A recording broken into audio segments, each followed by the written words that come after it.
So this is the final, well, maybe I'll add something later, but for now this is the final video about healing from the chronic fatigue syndrome, which I'm so grateful about. It is the lightning process, and the way I did it, I had a health coach. She volunteered for free. She had chronic fatigue syndrome as well, and she recommended me doing this, but in the beginning I was not able to do it because we could not talk longer than 15 minutes.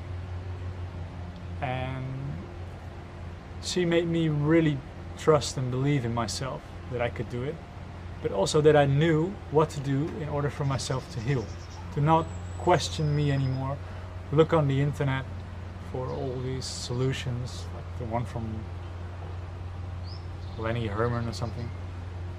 No, you have already everything inside you to heal, and you need to believe it.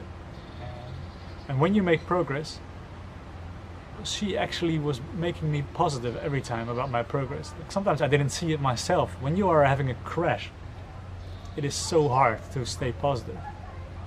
And when I spoke to her, like, she always reminded me, like, Daniel, you have so many points more now, and your crashes are getting less severe. And this positivity, and as well a person who finally understood me, it's like, finally someone understands, which I really needed in this year. Someone understands.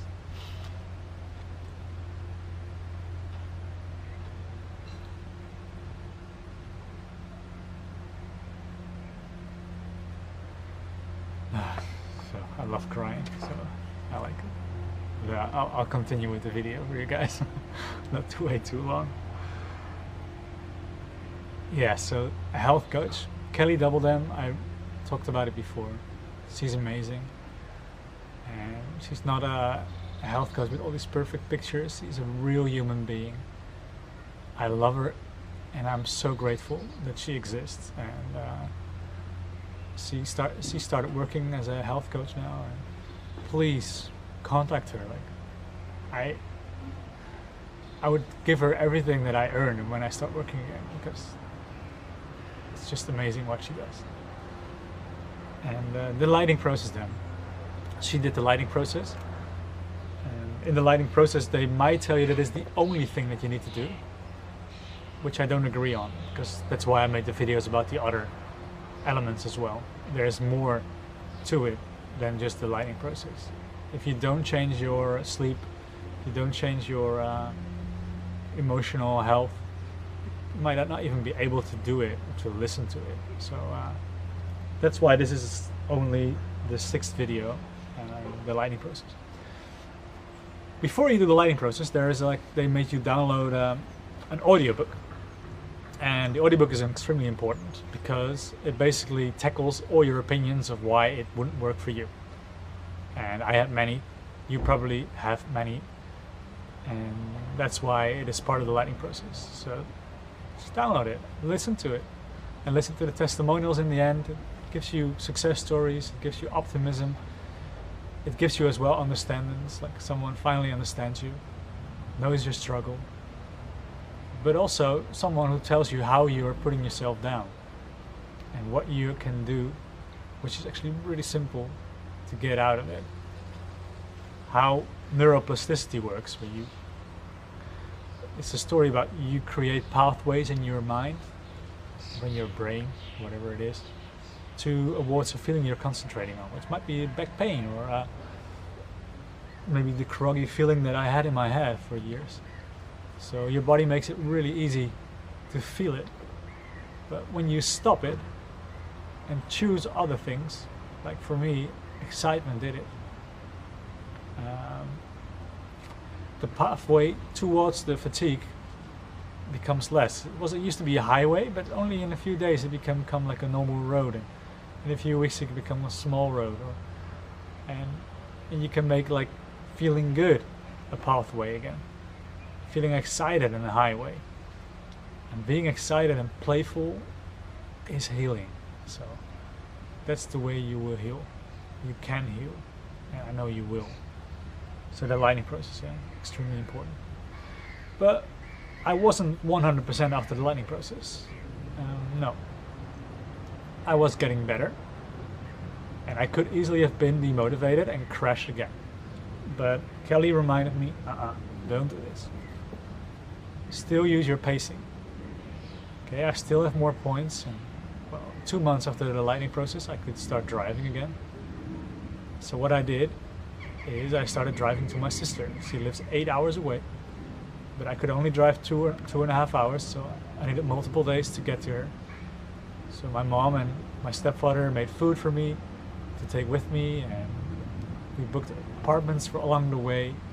But then I was finally going to my sister, and that was exciting for me, you know, to be on the road. I made these CDs in my car with really exciting music. I'm really grateful that I could do this. And the goal was not to get to my sister, the goal was to drive. And then I was at my sister, and then the goal was to be at my sister's. And then like her children were there, and then the goal became to be excited to play with them. That was not a goal in the car, that was not a goal before driving. But playing with children, it gives you energy.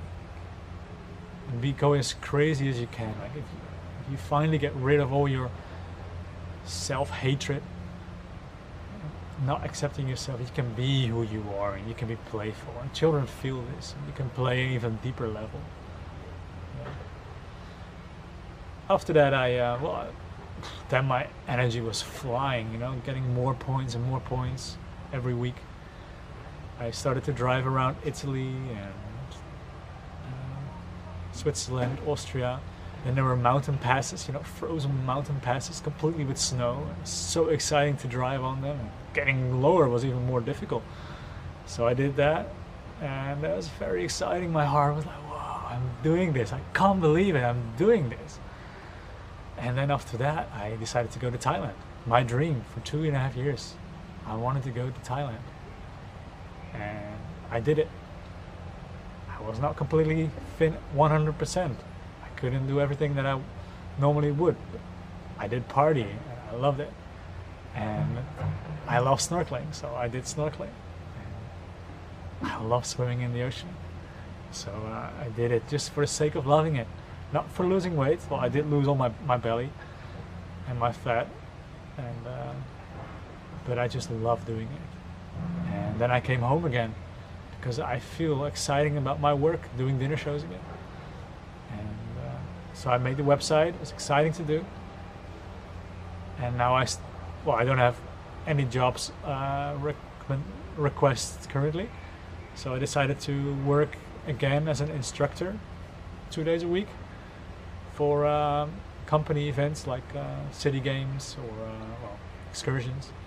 Just to be among people again, and feel excited. I don't want to be in this house all the time where I used to be sick every day. So the next step for me is to do that. It's still pacing after the lightning process, still choosing good, exciting emotions that I would actually like to feel. I don't want to feel loneliness. So even when I'm lonely, I'm not choosing to go that way. I'm choosing for excitement. I'm choosing for happiness. I'm choosing to stay present in the present moment, not to make a goal in the future or someone else my source of happiness. No, my happiness is right here, right now. And that's what I think that I needed to learn with chronic fatigue syndrome. So, thank you very much for watching this. Keep building up. Don't put yourself down. Love yourself. Implement what I said. And I hope you can write down all your success stories in the comments or make an own YouTube channel about healing people. I mean, we should definitely get the word out. Chronic fatigue syndrome is shit, and healing is possible. And I did it, and you can do it. So, thank you very much. I love you all, although I don't know you, but I'm in love with the whole world, so who cares?